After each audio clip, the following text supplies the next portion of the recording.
গল্পের আসর বাই অগ্নিলা চ্যানেলে আপনারা শুনছেন আশাপূর্ণা দেবীর লেখা সুবর্ণলতা। আজ সপ্তদশ পর্ব। অম্বিকা আর একবার অপ্রতিভ হয়, বলে, ওই তো সঙ্গগুণের সুফল। যত সব চাষের কথা, চাষের মধ্যে তো বাস ছিল। ধোলাই মানে ধরে ঠ্যাঙানো। 2-5 জন মারধর খাচ্ছে দেখলেই আর 5 জন সামনে যাবে।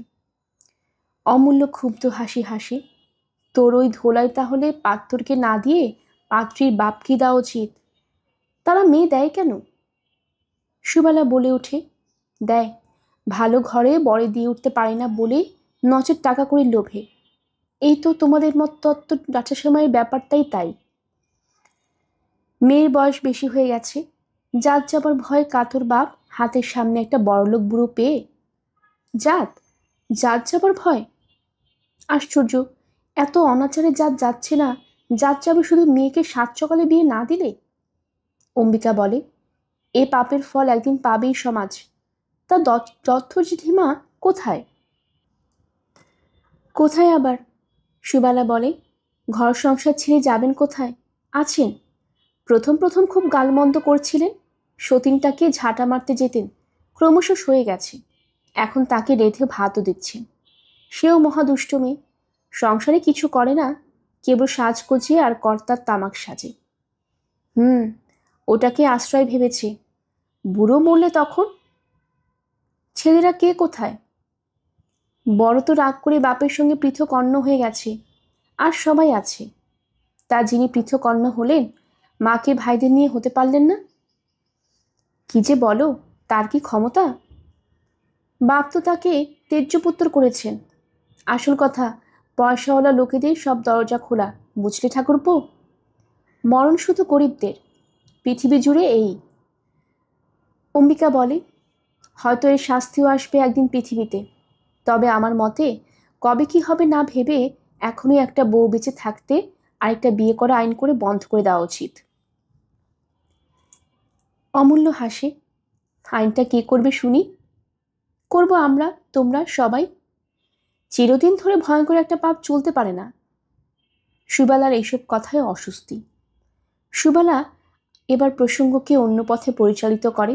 সুবালা তার ছেলের বউদের আর জামাইদের কথা তোলে, তাদের প্রশংসায় পঞ্চমুখ হয়ে বলে, আমার ভাগ্যে বাবা সবাই খুব ভালো জুটেছে। অম্বিকা হেসে ফেলে। অম্বিকা বলে, আপনার ভাগ্যে মন্দ হবার জো কি? আপনি কি কাউকে ভালো ছাড়া মন্দ দেখবেন?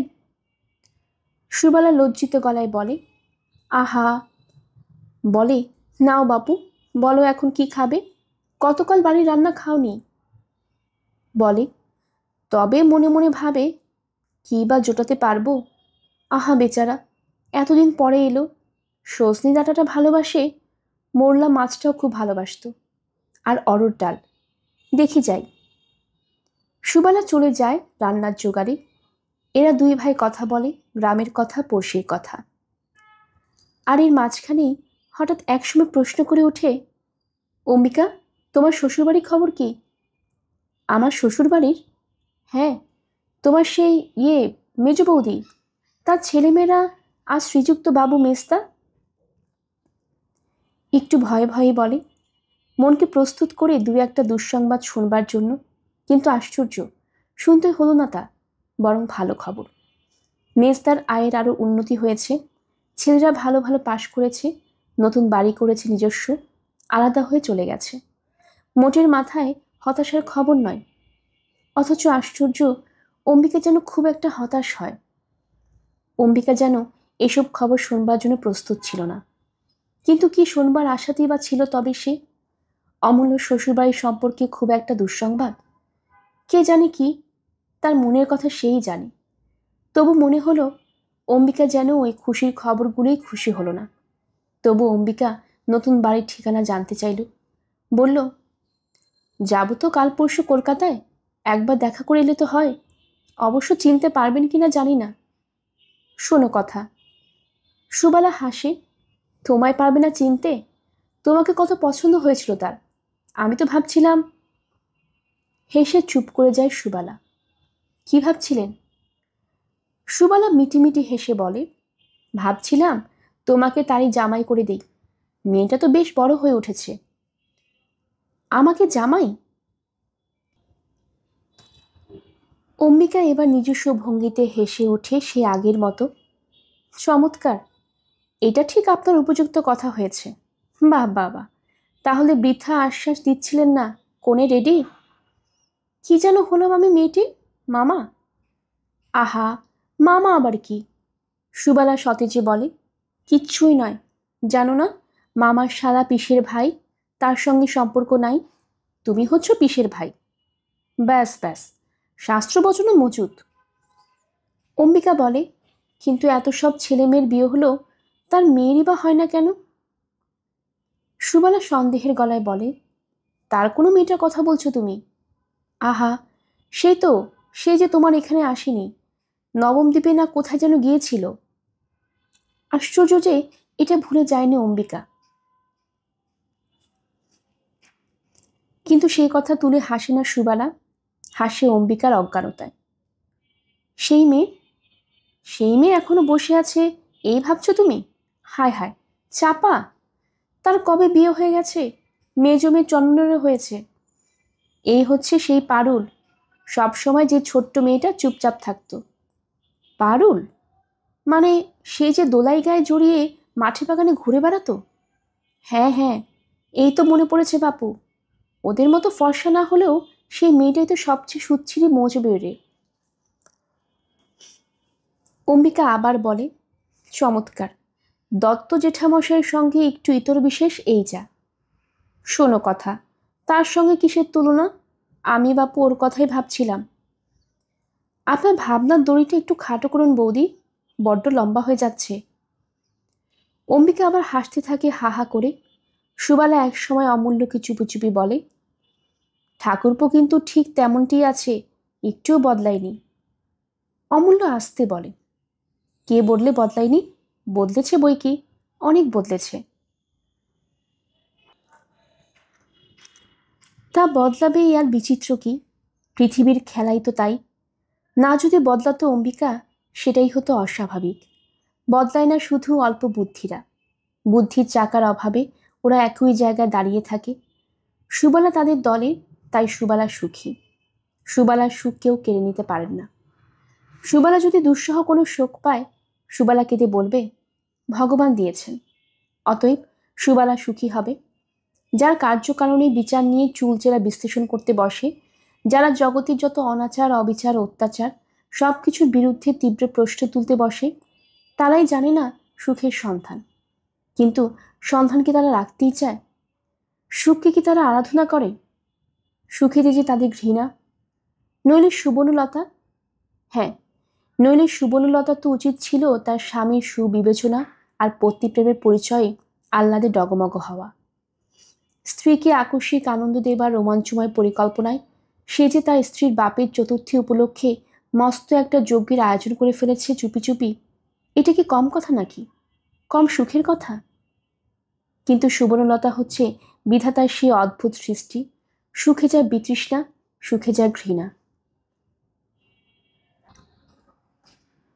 তাই কর্মবীর যোগু যখন অকস্মাৎ গোটা তিনেক মুটের মাথায় রাশিকৃত বাজার, ফলমূল, কলাপাতার বোঝা, মাটির খুঁড়ি, গেলাস ইত্যাদি নিয়ে তার পিস্তুত ছোট ভাইয়ের বাড়িতে এসে ঢুকে হাঁক পারল, কই রে, কে কোথায় আছিস? এসব কোথায় নামাবে দেখিয়ে দে। তখন সুবর্ণলতা পাথরের মুখেও মুখে দাঁড়িয়ে এসে একটি ধাতব গলায় বলে ওঠে, এইসব কি, এর মানে? দোভাষী প্রয়োজন স্বীকার করে না, গলা স্পষ্ট পরিষ্কার, শুধু মুখটা অন্যদিকে। তবে যোগু অত নীতি নিয়মের ধার ধারে না, তাই বলে ওঠে, এই মরেছে, এই যে সে যার বিয়ে তার মনে নেই, পাড়াপড়শি ঘুম নেই, বলি তোমার বাপের ছেড়াদ্দ, আর তুমি আকাশ থেকে পড়ছো। চতুর্থীর জোগাড়, সাদোষ, ব্রাহ্মণের ভোজের রসদ, আর তোমায় গিয়ে আত্মকুটুম্ব কোনো না 60-70 জন হবে। একা আমার পিসি ডালপালাই তো। যোগু একটু উচ্চাঙ্গের হাসি হেসে কথা শেষ করে, তাদের একটু ভালো মন্দ খ্যাটের জোগাড়। হঠাৎ থেমে যায় যোগু। ভাদ্র বইয়ের মুখের দিকে তাকানো অশাস্ত্রীয় এটা জানা থাকলেও বোধ করি হঠাৎই তাকিয়ে ফেলেছিল সে, অথবা ভয়ঙ্কর একটা নীরবতা অনুভব করে তাকিয়েছিল কে জানে। তবে থেমে যাবার হেতুটা তাই, ওই মুখ মুখ দেখে ভয় প্রাণ উড়ে যায় ওই বাজখাই লোকটার। তাড়াতাড়ি ডাক দেয়, পারু, পারু, দেখ তোর মার শরীর টরীর খারাপ হলো নাকি। মুটেগুলো এতক্ষণ অপেক্ষান্তে রাগ ভরে নিজেরা স্থান নির্বাচন করে জিনিসগুলো নামাতে শুরু করে এবং সারাও করে আনে। ইতিমধ্যে পারু এসে দাঁড়ায়। সমস্ত দৃষ্টিটার উপর একবার দৃষ্টিটা বুলিয়ে নিয়ে সেও অবাক গলায় বলে, এসব কি বড় জেঠা? এবার বিস্ময় প্রশ্নের পালার জোগুর। তোদের কথার আর আমি কি উত্তর দেব রে পারু? আমি যে তাজ্জব বনে যাচ্ছি। বলি, তোদের বাবা কি আমার সঙ্গে ন্যাকড়া করে এলো? তোদের বাড়িতে কোনো কাজকর্ম নেই? দাদা মশা দিদি মেয়ে মরেনি তোদের? সব ভুল। পারু আসতে বলে, ভুল নয়, তবে তার জন্য এসব। গলাটা একটু নামায় আসতে বলে, জানি একটা মরণকে উপলক্ষ করে মানুষ এমন ঘটা লাগায়, কিন্তু জানিনি তো মাকে, মা এসব একেবারেই করেন না। তাছাড়া।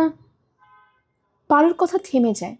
সহসা পারুর মায়ের কণ্ঠে কথা কয়ে ওঠে, পারু, ভাসুর ঠাকুরকে বল যেন আমার অপরাধ না নেন। লোকে যা করে আমার তার সঙ্গে মেলে না। আমি আমার জ্যান্ত মা বাপকে কখনো এক ঘড়ি জল এগিয়ে দিইনি। আজ মরার পর আর তাদের উপর খাড়া ঘা দিয়ে অপমান করতে পারবো না। আমি। সহসা একটা অভাবিত ব্যাপার ঘটে, অন্তত পারুর তাই মনে হয়। মায়ের চোখ দিয়ে ঝরঝর করে জল ঝরে পড়তে কবে দেখেছে পারু? সে চোখে তো শুধুই আগুনে দেখে এসেছে জ্ঞানবোধি। কিন্তু বেশিক্ষণ সে দৃশ্য দেখবার সুযোগ দেয় না পারুর মা। দ্রুত পায়ে চলে যায় শুধু পারুকেই নয়, আরও একটা মানুষকে পাথর করে দিয়ে।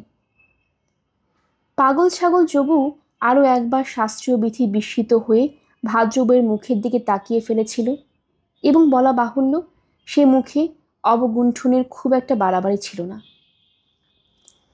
কাজেই দেখায় অসম্পূর্ণতা ছিল না। পাগল ছাগল বলে কি হঠাৎ এত আঘাত খেল যোগু? নাকি এরকম একখানা ভয়ঙ্কর দুঃখ, হতাশা, গ্লানি, ক্ষোভ, বেদনা, বিদ্রোহের সম্মিলিত ছবি সে জীবনে আর দেখেনি বলে? স্তব্ধ হয়ে দু এক মুহূর্ত তাকিয়ে থেকেই দ্রুত কণ্ঠে, আমি সব কিচ্ছু জানি না পারু, আমি এত সব কিছু জানি না। আমায় তোর বাবা বিচ্ছির টাকা হাতে গুজে দিয়ে বলে এলো তোমার বৌমার খুব ইচ্ছে, তাই আমি। বলে কোচার খুঁটে চোখ চেপে একরকম ছুটে বেরিয়ে যায় যোগু বাড়ির সদর চৌকাঠ পার হয়ে। কে বলবে তার দু চোখেও সহসা জলের ধারা ঠেলে আসে কেন? মুটে কটা এতক্ষণ ঝাঁকা খালি করে ক্লান্তি অপনোদন করছিল। বাবু, ভাগল বা দেখে তারাও ছুট দেয়। পারু তেমনই স্তব্ধ হয়ে দাঁড়িয়ে থাকে। পারু সহসা যেন আরেক জগতের দরজায় এসে দাঁড়ায়। জ্ঞানবুদ্ধি শুধু মার তীব্রতা আর রুক্ষতায় দেখে এসেছে পারু, মার জীবনে প্রচ্ছন্ন বেদনার দিকটি দেখেনি। আজ হঠাৎ মনে হলো তার মার প্রতি তারা শুধু অবিচারই করে এসেছে। কোনোদিন সেই অকারণ তীব্রতার কারণ অন্বেষণ করবার কথা ভাবেনি। এ কথা ঠিক, বাবাকেও তারা ভাই বোনেরা কেউ এক তিলও সিদ্ধ করে না। তবু কদাচ কখনো একটু করুণা করে, অনুকম্পা করে। কিন্তু মাকে, মার জন্য কিসের নৈবেদ্য রাখা আছে তাদের অন্তরে? ভাবল সে কথা পারু। কারণ সহসা পারু তার মার একটা নির্জন ঘরের সামনে এসে দাঁড়ালো। যে ঘরের সন্ধান সে কখনো জানতো না, যে ঘরের দরজা কখনো খোলা দেখেনি। অসতর্ক একটা বাতাসে একটিবার খুলে পড়েছে সে দরজা, তাই থমকে দাঁড়িয়ে পড়েছে পারুল। ওই জনহীন শূন্য ঘরটা এখানে ছিল চিরকাল, অথচ ওরা। দিদি বকুল এসে দাঁড়ালো।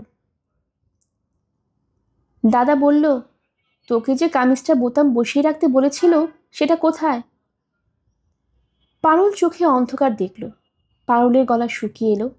আস্তে বলল, বোতাম বসানো হয়নি, ভুলে গেছি। ভুলে গেছিস? সর্বনাশ, কোথায় সেটা? মার ঘরে প্যাট্রার উপর। সেরেছে, দাদা তো সেখানেই বসে। বকুলেরও যেন হাত পা ছেড়ে যায়। হ্যাঁ, এমনই ভয় করে তারা দাদাদের, অথবা ভয় করে আত্মসম্মান হানির। জানে যে এতটুকু ত্রুটি পেলেই খিচিয়ে উঠবে তারা, ঘৃণা, ধিক্কার, আর শেষ দিয়ে বলবে, এটুকুও পারোনি? সারাদিন কি কাজকর্য করো? নোভেল পড়া আর বাবার অন্নজল ধ্বংসানো ছাড়া আর কোনো মহৎকর্ম তো করতে দেখি না। যেন অন্য অনেক মহৎকর্মের দরজা চিনিয়ে দেওয়া হয়েছে তাদের। যেন দাদাদের জামায় বোতাম বসানো, কি ঘর গোছানো, তাদের জুতো ঝেড়ে রাখা, কি ফতুয়া, গেঞ্জি, সাবান কেচে রাখাই ভারী একটা মহৎ কর্ম। ওরা কি ওদের মহৎ পুরুষ জীবনে শুল্ক আদায় করে নেবার পদ্ধতিটা রপ্ত করে রাখছে এই মেয়ে দুটোর উপর দিয়ে? এ কথা ভাবে পারুল, তবু প্রতিবাদ করবার কথা ওঠে না। প্রতিবাদের সুর শুনলে খিচুনি বাড়বে, বই তো কমবে না। কিন্তু আজ পারুল সহসা কঠিন হলো। বলল, অত ভয় পাবার কি আছে? বলকে যা হয়নি, ভুলে গেছি। ও বাবা, আমি পারবো না। ঠিক আছে, আমি যাচ্ছি। যাচ্ছিল, যাওয়া হলো না। প্রবোধ এসে ঢুকলো বাইরে থেকে, এক বোতল কেওড়ার জল হাতে করে। প্রবোধের মুখে রাগ থমথমে। এসে কড়া গলায় বলে ওঠে, যোগুদাকে কে কি বলেছে? বলেছে? বলবে আবার কে কি? পারুল বকুল দুজনেই অবাক হয়ে তাকায়। প্রবোধ আরো চড়া গলায় বলে, নিশ্চয়ই কিছু একটা বলা হয়েছে।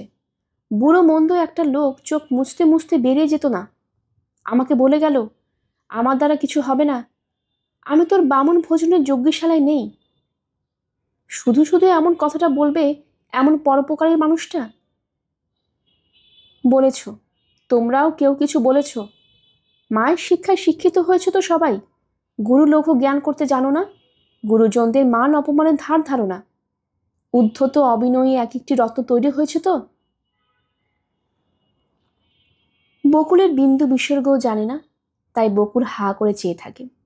তবে পারুলও উত্তর দেয় না কিছু, কারণ পারুল জানে এসব কথার লক্ষ্যস্থল পারুল বকুল নয়, তাদের দাদারা। এই স্বভাব বাবার, মুখোমুখি কিছু বলবার সাহস হয় না ছেলেদের, তাই এমন শব্দভেদী বান নিক্ষেপ। ওরাও তাই শিখেছে, জবাব দেয় না, ঠ্যাস দিয়ে কথা বলে দেওয়ালকে শুনিয়ে। ছেলে বলেই অবশ্য এতটা সাহস তাদের।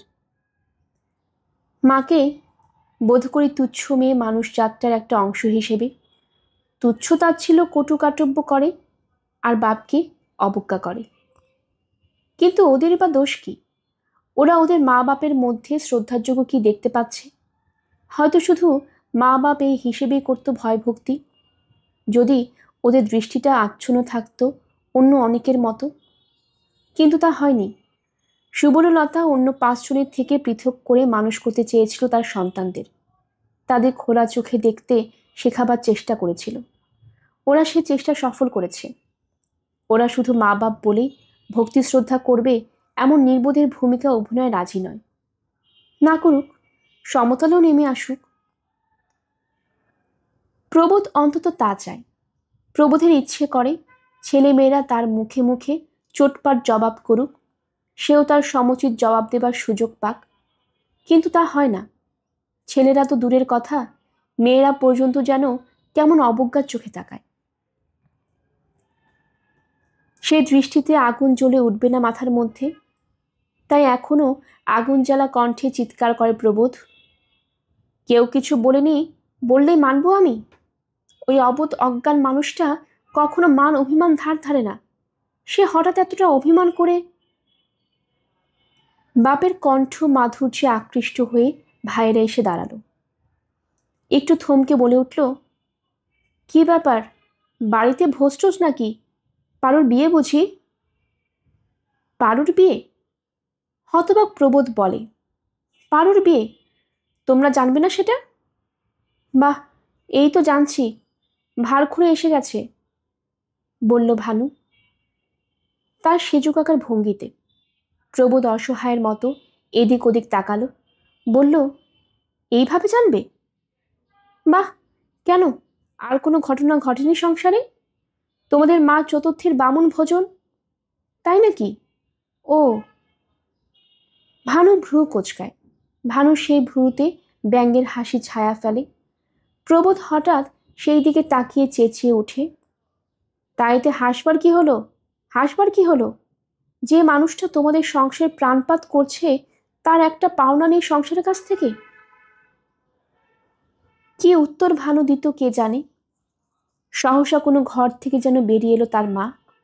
খুব শান্ত আর স্থির গলায় বলল, তোমাদের এই সংসার থেকে আমার যা প্রাপ্য পায় না সেটা তাহলে শোধ হচ্ছে? অনেক ধন্যবাদ যে শোধের কথাটা তবু মনে পড়েছে তোমার, কিন্তু ওতে আমার রুচি নেই। সেই কথাটাই জানিয়ে দিতে এলাম তোমায়। এসব আয়োজন করবার দরকার নেই, করা হবে না। করা হবে না? প্রবোধ যন্ত্রচালিতের মতো বলে, আজ হবে না? না, আজ না, কোনো দিনই না। এরপরও যদি রেগে না উঠে প্রবোধ, কিসে আর তবে রেগে উঠবে? অতএব রেগেই বলে, হবে না বললেই হলো। রাজ্য শুদ্ধ লোকজনকে নেমন্তন্ন করে এলাম। নেমন্তন্ন করে এলে? সুবর্ণলতা স্তব্ধ হয়ে তাকায়, কিন্তু প্রবোধ ভয় পায় না। প্রবোধ এমন স্তব্ধতা অনেক দেখেছে। তাই প্রবোধ বলে, এলাম তো। বিরাজ বলেছে সে সকলের আগে আসবে, আর ও বাড়ির সবাই একটু দেরি করবে। কারণ থাক, কারণ শুনতে চাই না। লোকজন আসে ভালোই, তোমরা থাকবে, আমি অন্য কোথাও গিয়ে থাকবো। তুমি অন্য কোথাও গিয়ে থাকবে? প্রবোধ আর পারে না, খিচিয়ে বলে ওঠে, বাপের ছেড়াদ্দটা তাহলে আমিই করব? হঠাৎ সুবর্ণ ঘুরে দাঁড়ায়, কাতর গলায় বলে, আমায় এবার তুমি ছুটি দাও, আর মন্দ কথা বলিও না আমায়, আর পারছি না আমি। চলে যাচ্ছিল দ্রুত পায়ে। ঠিক এই মহা মুহূর্তে ঝি এসে খবর দেয়, বাবুর বোনের দেশ থেকে অম্বিকে বাবুর নাকে একজন এসেছে, খবর দিতে বলল। তারপর তারপর সুবর্ণলতা। কিন্তু সুবর্ণলতা কি এমন মানুষ যে তার প্রতিদিনকার দিনলিপি বাঁধানো খাতায় তোলা থাকবে, আর পরপর মেলে ধরে দেখতে পাওয়া যাবে? বাঁধা একখানা খাতায় ঝুড়ো ঝুড়ো পাতা থেকে সুবর্ণলতাকে দেখতে পাওয়া। সুবর্ণলতা যখন নিজেই হাতড়ে হাতড়ে খুঁজছিল সেই ঝুড়ো খাতার প্রথম দিকের পৃষ্ঠাগুলো, তখনই কি সবগুলো সন্ধান মিলেছিল? কই আর, শুধু ওর মাথা কুটে মরা দিনগুলোই। হ্যাঁ, সাদা সিধে দিনগুলো সাদা কালিতে লেখার মতো কখন যেন বাতাস লেগে মিলিয়ে গেছে, আর পৃষ্ঠাগুলি ঝরে পড়েছে অদরকারি বলে, শুধু ওই মাথা কোটার মতো দিনগুলি গাঢ় কালিতে লেখা হয়ে। কিন্তু মুশকিল এই, কিসে যে সুবর্ণলতা মাথা ফোটে বোঝা শক্ত। কারোর সঙ্গে মেলে না। নইলে একটা জেল খাটা আসামি কবে কোন দিনের একটু আলাপের সূত্র ধরে সুবর্ণলতার সঙ্গে দেখা করবার আবদার নিয়ে ওর বাড়ির দরজায় এসে দাঁড়িয়েছে। দেখে ওর স্বামী পুত্র তাকে দরজা থেকে বিদায় দিয়েছিল বলে মাথা কোটেও। বলে, ভগবান, এই অপমানের মধ্যে আর কতদিন রাখবে আমায়? এবার ছুটি দাও, ছুটি দাও।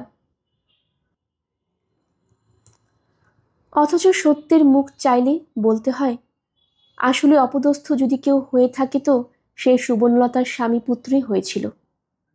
ওরা সাধারণ সংসারী মানুষ, অতএব একটা জেলখাটা আসামের সম্পর্কে সহসা হৃদয়ম্বার খুলে দিতে পারে না, তাই ঘরে দ্বার খুলে দেয়নি।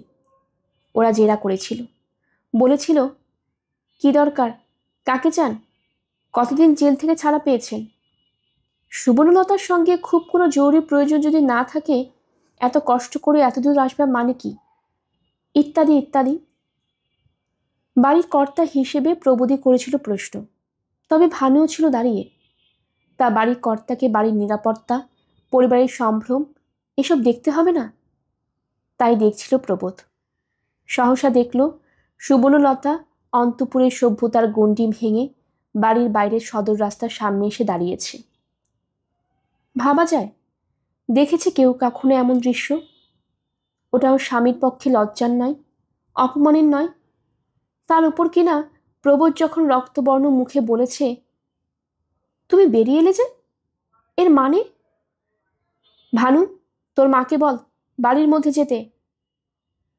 তখন কিনা সুবর্ণলতা তুমি স্বামীর দিকে দৃষ্টিপাত না করে বলে উঠল, কি সর্বনাশ অম্বিকা ঠাকুরপো, তুমি এখানে? পালাও পালাও, এই যে ভূতের বাড়ি। মেজ বৌদির সঙ্গে দেখা করতে এসেছ? কি আশ্চর্য, কেউ তোমায় বলে দেয়নি সে কবে মরে ভূত হয়ে গেছে? এটা তার প্রেতাত্মার বাসভূমি।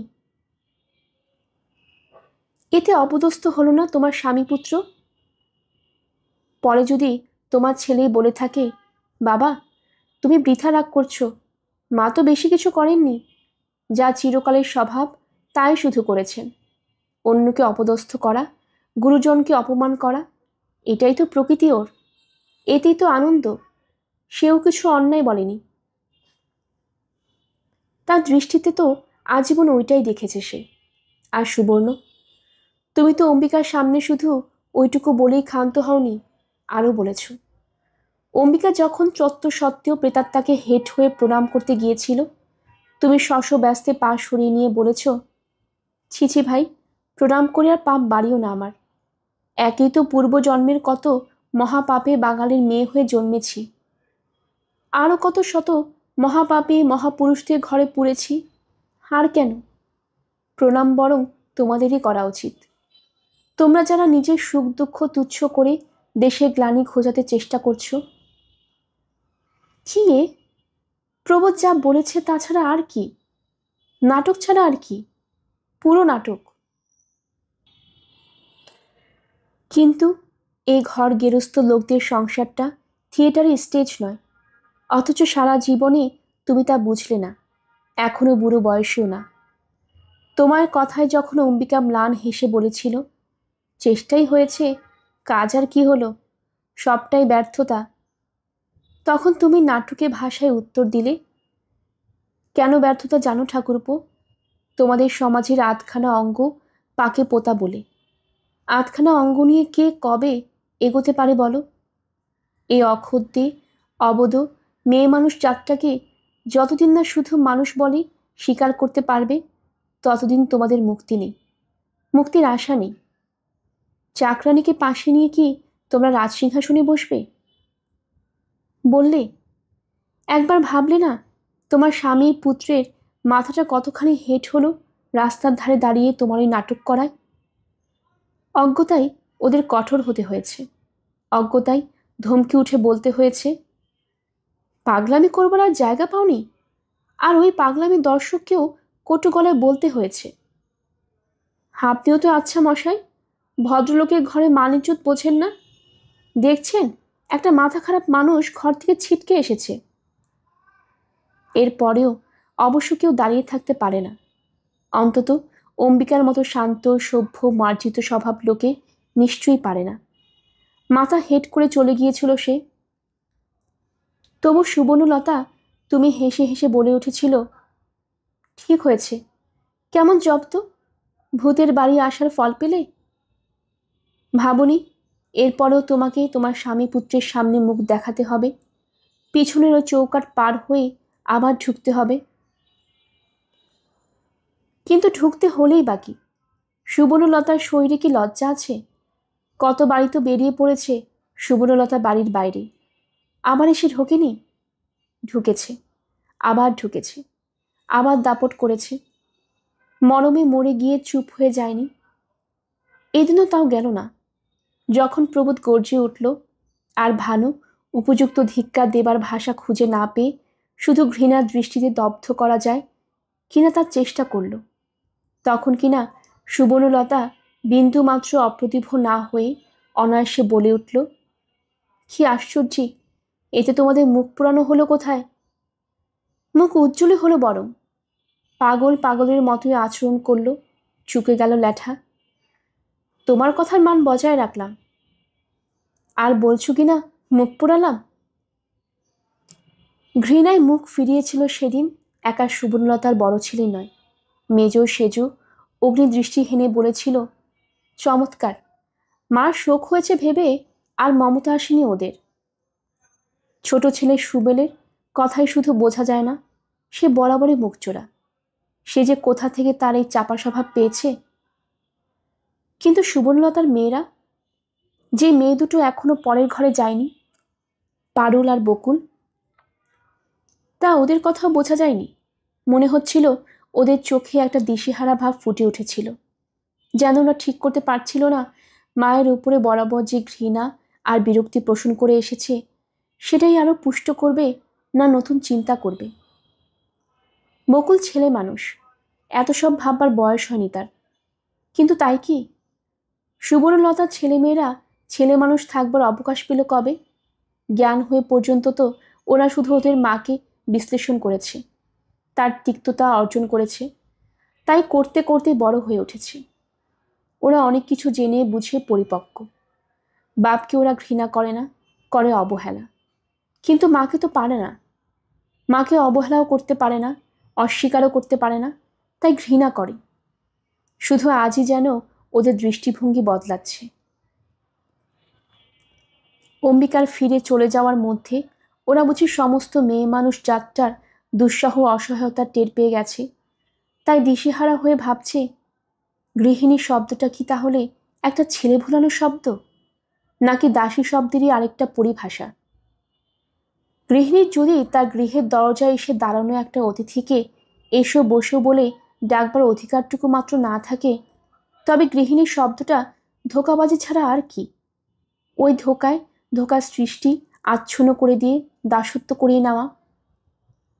সংসার করা মানে তাহলে শুধু সংসারী পরিচর্যা করা, আর কিছু না। আশ্চর্য, যেখানে এক কানা করা অধিকার নেই সেখানে কেন এই গালভরা নাম? খুব স্পষ্ট করে মনে না পড়লেও মেজো পিসির বাড়ি গিয়ে থাকার কথাটা পারলে কিছু কিছু মনে আছে বইকি। মনে আছে অম্বিকা কাকার নাম। তাছাড়া ছেলেবেলায় কতবারই নাম শুনেছে সে নাম মায়ের মুখে। কত শ্রদ্ধার সঙ্গে, কত প্রীতির সঙ্গে, কত স্নেহের সঙ্গে উচ্চারিত হয়েছে সেই নাম। অথচ সেই মানুষটাকে দূর দূর করে তাড়িয়ে দেওয়া হলো সুবর্ণলতারই সামনে। গৃহিণীর সম্ভ্রম দিয়ে সুবর্ণলতার ক্ষমতা হলো না তাকে ডেকে এনে ঘরে বসাবার। পারুল দেখেছে সেই অক্ষমতা, হয়তো বকুলও দেখেছে, আর অনুভব করেছে এই অক্ষমতা বুঝি একা সুবর্ণলতারই নয়, তাই দৃষ্টিভঙ্গি পাল্টাচ্ছে ওদের। কিন্তু সুবর্ণলতার বাপ মায়ের সেই চতুর্থী শ্রাদ্ধের কি হলো? খুব একটা সমারোহের আয়োজন করেছিল না তার স্বামী ওই উপলক্ষে? বলে বেড়াচ্ছিল, না বাবা, এ হলো গিয়ে শ্বশুর শাশুড়ির দায়, পিতৃমাতৃর দায় চতুর্গুণ। তা সেও একরকম ধাস্টামো করেই হলো বইকি। সহজ সাধারণ কিছু হলো না। হবে কোথা থেকে? সহজে কিছু কি হতে দেয় সুবর্ণলতা? সব কিছুকে তো বিকৃত করে ছাড়েও। সুবর্ণলতা তাই বলে বসল, আমি ওসব করব না। করবে না? ভুজ্যে উৎসর্গীয় করবে না তুমি তোমার মা বাপের? না না, শব্দ জগতের চরমতম কঠোর শব্দ, নিষ্ঠুর, অমোঘ। আশ্চর্য আশ্চর্য, অত সব আয়োজন তাহলে নষ্ট গেল? আবার কি? পুরোহিত এসে শুনে হাঁ করে দাঁড়িয়ে পড়লেন। তাছাড়া আর করবেন কি? প্রবোধ যা বলেছিল, ওর তো আবার জ্বর হয়ে গেছে রাত থেকে, কাজ করা হবে কি? জ্বর গায়ে তো। কিন্তু সুবর্ণলতা তো সে কথাকে দাঁড়াতে দেয়নি, বলে উঠেছিল, উনি ঠিক জানেন না ঠাকুরমশাই, জ্বরটার কিছু হয়নি আমার। জ্বরটার হয়নি? তবে কিছু না, ইচ্ছে নেই সেটাই কথা। পুরোহিত একবার প্রবোধের আপাতমস্তক দেখে নিয়ে চলে গিয়েছিলেন শালা গ্রামশালীকে উঠিয়ে নিয়ে। এই বাহাদুরটিকেও কিনা দেখলে চলতো না? হেরে যাওয়া গলায় বলেছিল প্রবোধ, ও বাড়ি পুরোতুনি। সুবর্ণলতা চুপ করে তাকিয়েছিল। প্রবোধ আবার বলেছিল, চিরকালে গুরুবংশের ছেলে। জানি। সুবর্ণলতাও প্রায় তেমনই হেরে যাওয়া গলায় উত্তর দিয়েছিল, গুরুবংশের ছেলে পুরোহিতের কাজ করছেন, তাতে শালগ্রাম তার সঙ্গে। আর জলজ্যান্ত মিথ্যে কথাটা কইতে ইচ্ছে হলো না। হলো না, হলো না তখন সেই ইচ্ছে। অথচ নিজেই সুবর্ণলতাকে ঘন্টা কয়েক পরে শরীর খারাপ লাগছে, বোধহয় জ্বর আসছে, বলে চাদর মুড়ি দিয়ে শুয়ে পড়ল গিয়ে। মিছিমিছি বলল বই কি, গা তো ঠান্ডা পাথর। বলল কাদের? কেন যত সব আত্মীয় কুটুম্বদের। বাড়ি বাড়ি ঘুরে যাদের যাদের নেমন্তন্ন করে এসেছে প্রবোধ, তারা স্ত্রীর মা বাপ মরার উপলক্ষে, তারা কি জানে সুবর্ণলতা পিতৃকার্য করতে ইচ্ছে হয়নি বলে পুরোহিতকে বিদায় করেছে, আর আত্মীয়দের মুখ দেখতে ইচ্ছে হয়নি বলে চাদর ঢাকা দিয়ে পড়ে আছে? তবে সুবর্ণলতা পড়ে থাকার জন্য কি কিছু আটকে ছিল? কিছু না, কিছুই না। প্রবোধের গোষ্ঠীর সবাই এলো, ভোজ খেলো, সুবর্ণলতা শুয়ে থাকার জন্য হা হুতাশ করলো, চলে গেল। সুবর্ণলতাই শুধু চাদর মুড়ি দিয়ে গলদঘর্ম হতে থাকলো। কিন্তু সুবর্ণলতার মায়ের সেই চিঠিটা, সেটার কি হলো? সেই চিঠিকে খুলো না সুবর্ণলতা। কবরের নিচে চির ঘুমন্ত করে রেখে দিল তার মায়ের অন্তিম বাণী। এত অভিমান সুবর্ণলতার, এত তেজ, এত কাঠিন্য। তার প্রথমটা তাই ছিল বটে। কতদিন যেন সে খাম মুখ বন্ধ হয়ে পড়ে রইল সুবর্ণলতার ট্র্যাঙ্কের নিচে কাপড় চোপড়ের তলায়। কিন্তু সে গভীর অন্তরাল থেকে সেই অবরুদ্ধ বাণী অনুক্ষণ সুবর্ণলতার সমগ্র চেতনাকে ধাক্কা দিয়ে দিয়ে বলেছে, সুবর্ণ, তুমি কি পাগল? সুবর্ণ, তুমি এ কি করছো? আর তারপর হতাশ হতাশ গলায় বলেছে, সুবর্ণ, তোমার এই অভিমানের মর্ম কে বুঝবে? কে দিবে তার মূল্য? অবশেষে একদিন এই ধাক্কা অসহ্য হলো। সুবর্ণ ট্রাঙ্কের তলা থেকে ওর মায়ের সে অন্তিম বাণী টেনে বার করল। দিনটা ছিল একটা রবিবার দুপুরের, যদিও জ্যৈষ্ঠ মাস, তবু কেমন যেন ঠান্ডা ঠান্ডা মেঘলা দুপুর। আকাশটা যেন ভারাক্রান্ত মন নিয়ে কোনো রকমের দিন শুই করেই সন্ধ্যার কুলায় আশ্রয় নেব নেব করছে। বাড়ি থেকে কারো বেরোবার কথা নয়, তবু আকস্মিক একটা যোগাযোগে আশ্চর্য রকমের নির্জন ছিল বাড়িটা। গিরিবালার সাবিত্রী বতের উদযাপন সেদিন। সেই উপলক্ষে ব্রাহ্মণ ভোজনের সঙ্গে সঙ্গে আত্মজন ভোজনেরও ব্যবস্থা করেছিল সে। তাই ভাসুরের বাড়ির সবাইকে নেমন্তন্ন করে পাঠিয়েছিল ছেলেকে দিয়ে। কবে যেন ব্রতটা ধরেছিল গিরিবালা, সুবর্ণ ও বাড়িতে থাকতেই না। উদযাপনের খবর মনে পড়েছিল বটে সুবর্ণর, কারণ ওই ব্রতটাকে উপলক্ষ করে অজস্র বাড়ির মধ্যে আরও একবার কাঠ করা দাঁড়াতে হয়েছিল সুবর্ণকে। মুক্তকেশী বলেছিলেন, বড় বৌমার কথা বাদ দেই, ওর না হয় ক্ষমতা নেই, কিন্তু তোমার স্বামীর পয়সা তো ও স্বামীর চেয়ে কম নয় মেজ বৌমা। খরুচে বদটায় সেজ বৌমা ব্রতী হলো, আর তুমি অক্ষমের মতন ফ্যালফ্যাল করে তাকিয়ে দেখবে?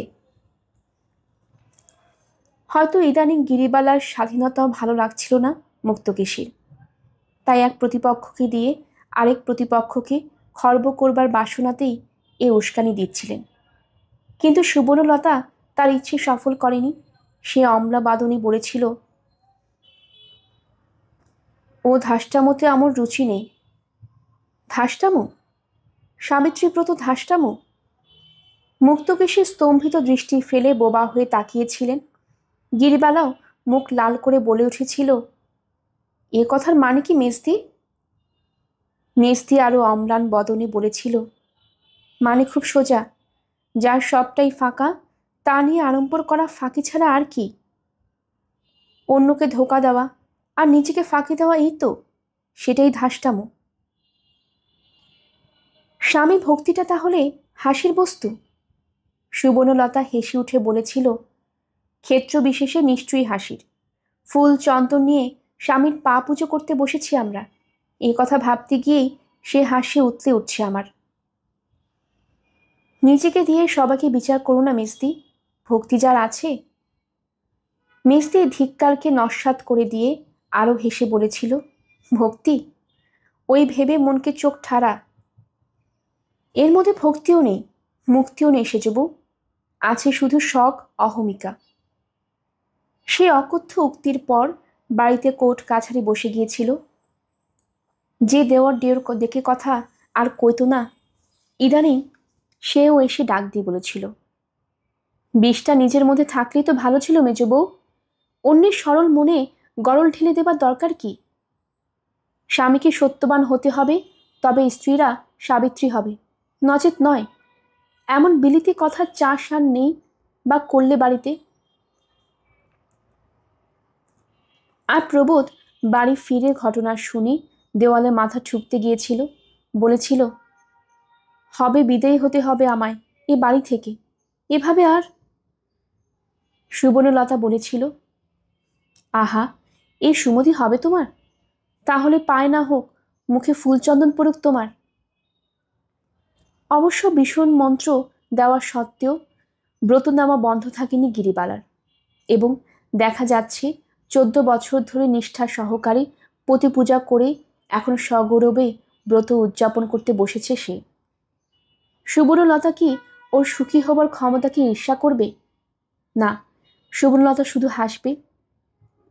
তা এখন আর হেসে উঠেনি সুবর্ণ, শুধু ছেলেটাকে বলেছিল, যেতে পারবো না বাবা সুশীল, মাকে বলিস মেজ জেঠির শরীর ভালো নেই, আর সবাই যাবে। সেই উৎসবে যোগ দিতে চলে গেছে সুবর্ণর স্বামী সন্তানেরা, অবশ্য পারুল বাদে। পারুলের থেকে বয়সে ছোট খুড়তুতো জ্যাঠতুতো বোনদের বিয়ে হয়ে গেছে, পারুল হয়নি। এই অপরাধে প্রবোধ বলেছিল, ওর যাওয়ার দরকার নেই। পারু মনে মনে বলেছে, বাঁচলাম। কে জানে, হয়তো বাড়ির কোনো কোণে একখানা বই নিয়ে পড়ে আছে পারুল, হয়তোবা তার কবিতার খাতাটাও নিয়ে বসতে পারে এই অকস্মাৎ পেরে যাওয়া একখণ্ড অবসরের সুযোগে। সুবর্ণ জানে পারু তার নির্জনতায় ব্যাঘাত ঘটাবে না, কিন্তু তখন কি ভেবেছিল সুবর্ণ, ওরা চলে গেলে মায়ের চিঠিখানা খুলব আমি? তা ভাবেনি। শুধু অনেকটা কোলাহলের পর হঠাৎ বাড়িটা ঠান্ডা মেরে যাওয়ায় সঙ্গে সঙ্গে ভয়ানক একটা মন উচাটন ভাব হয়েছিল সুবর্ণর। আর তখনই মনে হয়েছিল ওর, আমি কি সেজু বই সুখী হওয়ার ক্ষমতাকে হিংসে করছি? তা নয়তো কেন আজই এত করে মনে আসছে সারা জীবন আমি কি করলাম? অবিশ্রান্ত একটা প্রাণপণ যুদ্ধ ছাড়া আর কোনোখানে যেন কিছু চোখে পড়ে না। কোথাও যে একটু সুশীতল ছায়া আছে, কোনোখানে যে এক বিন্দু তৃষ্ণার জল মিলেছিল, সে কথা যেন ভুলেই যাচ্ছে সুবর্ণ। সুবর্ণ দেখতে পাচ্ছে অবিরত সে শুধু আক্রমণ ঠেকাচ্ছে, তবু এগিয়ে যাবার চেষ্টায় নিজেকে ছিন্ন ভিন্ন করেছে। নিজের ওপর করুণায় আর মমতায় চোখে জল এসে গেল সুবর্ণর। ভেতরটা যেন হাহাকার করে উঠল। আর তখনই মনে হলো, দেখব, আজ আমি দেখব ভগবান আমাকে শেষ কি উপহার পাঠিয়েছেন। খাম ছিঁড়তে হাত কাঁপছিল সুবর্ণর, আর বুকের মধ্যে খুব কষ্ট হচ্ছিল, যেন ওটা ছেঁড়ার সঙ্গে সঙ্গেই মস্ত একটা কিছু ফুরিয়ে যাবে ওর। কি সে? পরম একটা আশা? নাকি ওই খামটার মধ্যে ওর মা এখনো জীবন্ত রয়েছে, খোলার সঙ্গে সঙ্গে সে নিঃশ্বাস ফেলবে? তা তেমনই একটা কষ্টের মধ্যেই খামটা খুলল সুবর্ণলতা, আর তারপরে একটা জলের পর্দা যেন ঢেকে দিল সমস্ত বিশ্বারচর। ঝাপসা হয়ে গেল কালো কালো অক্ষরের শাড়ি, ঝাপসা হয়ে গেল বুঝি নিজের ওই কাগজ ধরা হাতখানা। পর্দাটা পড়ে যাবার আগে শুধু একটা শব্দ ঝলসে উঠেছিল, সেই শব্দটাই বাজতে লাগলো মাথার মধ্যে, কল্যাণী আসু সুবর্ণ। কল্যাণী আসু সুবর্ণ, এই নাম তাহলে মনে রেখেছে সুবর্ণর মা? আজও কেউ তাহলে সুবর্ণ নামে ডাকে তাকে? না না, কোনোদিন ডাকেনি, কোনোদিনও আর ডাকবে না। শুধু নামটা মনে রেখেছিল, অথচ একদিনের জন্য সে মনে রাখার প্রমাণ দেয়নি সে। জলের পর্দাটা মুছে ফেলবার কথা মনে পড়েনি সুবর্ণর। যতক্ষণে বাতাসে শুকিয়ে গেল, বুঝিবা বেশিই শুকিয়ে গেল, ততক্ষণে ওই কল্যাণ সম্বোধনের পরবর্তী কথাগুলো চোখে পড়ল। কল্যাণী আসু সুবর্ণ। বহুদিন পূর্বে মরিয়া যাওয়া কোনো লোক চিতার তল হইতে উঠিয়া আসিয়া কোনো কথা কহিতেছে দেখিলে যেরূপ বিস্ময় হয়, বোধ হয় সেইরূপ বিস্ময় বোধ করিতেছ। আর নিশ্চয়ই ভাবিতেছ, কেন আর কি দরকার ছিল? কথাটা সত্য, আমিও সেই কথা ভাবিতেছি। শুধু আজ নয়, দীর্ঘদিন ধরিয়া ভাবিতেছি। যেদিন তোমাকে ভাগ্যের করে সমর্পণ করিয়া চলিয়া আসিয়াছি, সেদিন হইতেই এই পত্র লেখার কথা ভাবিয়াছি এবং দ্বিধাগ্রস্ত হইয়াছি। ভাবিয়াছি কেন আর, আমি তো তাহার আর কোনো উপকারে লাগিব না। জলের পর্দাটা আবার দুলে উঠেছে, সেই সঙ্গে সুবর্ণর ব্যাকুল আবেগ। মা, মা, সেটাই তো পরম উপকার হতো। তোমার হাতের অক্ষর, তোমার স্নেহ সম্বোধন, তোমার সুবর্ণ নামে ডেকে ওঠা হয়তো জীবনে গতি বদলে দিত তোমার সুবর্ণর। তথাপি বরাবর ইচ্ছা হইতো তোমায় একটি পত্র দিই, তবু দেওয়া হয় নাই। কেন হয় নাই সেটা এখন বুঝিতে পারি। দেওয়া হয় নাই কেবলমাত্র লজ্জায়। তোমার কাছে আমার অপরিসীম লজ্জা, তোমার কাছে আমার অপরাধের সীমা নাই, সে অপরাধের ক্ষমা নাই। জীবনের এই শেষ প্রান্তে আসিয়া পৌঁছাইয়া মনের সঙ্গে যে শেষ বোঝাপড়া করিতেছি, তাহাতেই আজ এই সত্য নির্ধারণ করিতেছি, তোমাকে অমন করিয়া নিষ্ঠুর ভাগ্যের মুখে ফেলিয়া আসা আমার উচিত হয়নি। হয়তো তোমার জন্য আমার কিছু করবার ছিল, তবু ভগবানের দয়ায় তুমি হয়তো ভালোই আছো। তোমার ছোটদার কাছে জানিয়েছিলাম তোমার কয়েকটি সন্তান হইয়াছে, ও খাইয়া পড়িয়া এরকম সুখেই আছো। তবু এমনই আশ্চর্য, চিরদিনই মনে হইয়াছে তুমি বোধহয় সুখে নাই। মা, মা, তুমি কি অন্তর্ধামী? সত্যই দুঃখী, বড় দুঃখী। তোমার সুবর্ণ চিরদুঃখী। এই অদ্ভুত চিন্তাবোধ করেই মাতৃহৃদয় চির রহস্য। যদিও মাতৃহৃদয়ে গৌরব করা আমার শোভা পায় না, কিন্তু সুবর্ণ, ভাবিতেছি তুমি কি আমার চিঠির ভাষা বুঝিতে পারিতেছ? জানি না তোমার জীবন কোন পথে প্রবাহিত হইয়াছে, জানি না তুমি সে জীবনেই শিক্ষা দীক্ষার কোনো সুযোগ পাইয়াছ কিনা। আজ তুমিও আমার অপরিচিত, আমিও তোমার অপরিচিত। কিন্তু সত্যই কি তাই? সত্যই কি আমরা অপরিচিত? তবে কেন সর্বদাই মনে হয় সুবর্ণ ভাঙিয়া পড়ে নাই, সুবর্ণ ভাঙিয়া পড়িতে পারে না? সে সমস্ত প্রতিকূল অবস্থার সঙ্গে যুদ্ধ করিতে করিতে অগ্রসর হইতে পারিবে। তোমার মধ্যে সে অঙ্কুর ছিল। যে কয়টি দিন তোমাকে দেখিবার সুযোগ পাইয়াছি, তাহাতে উক্ত ধারণাই বদ্ধমূল ছিল। তাই মনে হয় তুমি হয়তো তোমার হৃদয়হীন মাকে কতকটা বুঝিতে পারো। হয়তো অবিরত ধিক্কার দেবার পরিবর্তে একবার একটু ভালোবাসার মন নিয়ে চিন্তা করো। একদা সংসারের প্রতি বিশ্বাস হারাইয়া সংসার হতে চলিয়া আসিয়াছিলাম। তুমি জানো, তোমাকে উপলক্ষ করিয়াই সেই ঝড়ের সৃষ্টি। বেশি বিশদ করিয়া সেসব কথা লিখিতে চাহি না। তবে সুদীর্ঘকাল সংসার হইতে দূরে থাকিয়া অবিরত মানুষকে বিশ্লেষণ করিতে করিতে এটা বুঝিয়াছি, এই সংসারে যাহাদের অন্যায়কারী বলিয়া চিহ্নিত করা হয়, তাহারা সকলেই হয়তো শাস্তির যোগ্য নয়।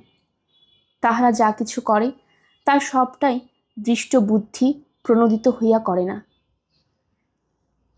অধিকাংশ করে না বুঝিয়া।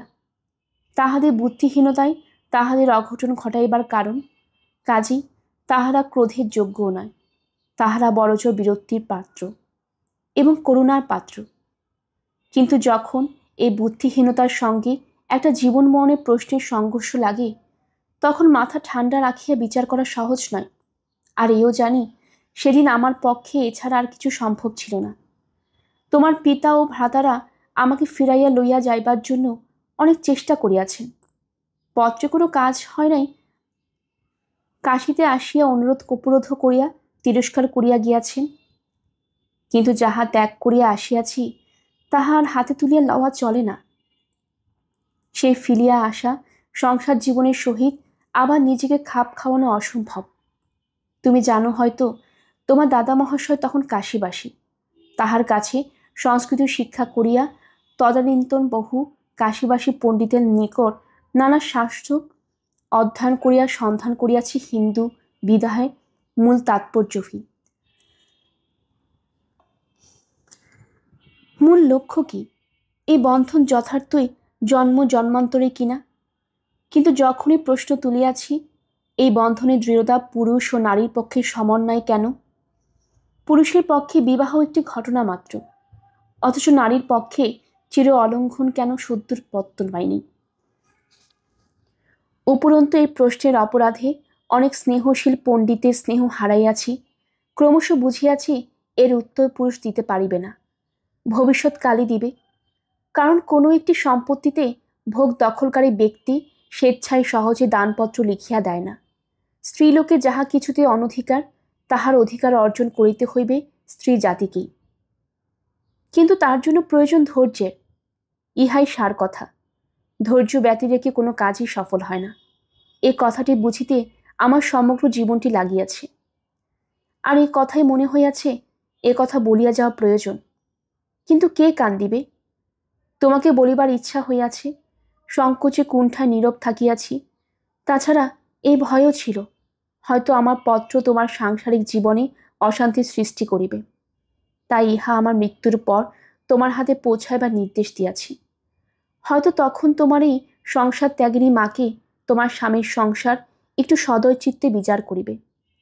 হয়তো ভাবিবে উহাকে দিয়া আর কি ক্ষতির সম্ভাবনা।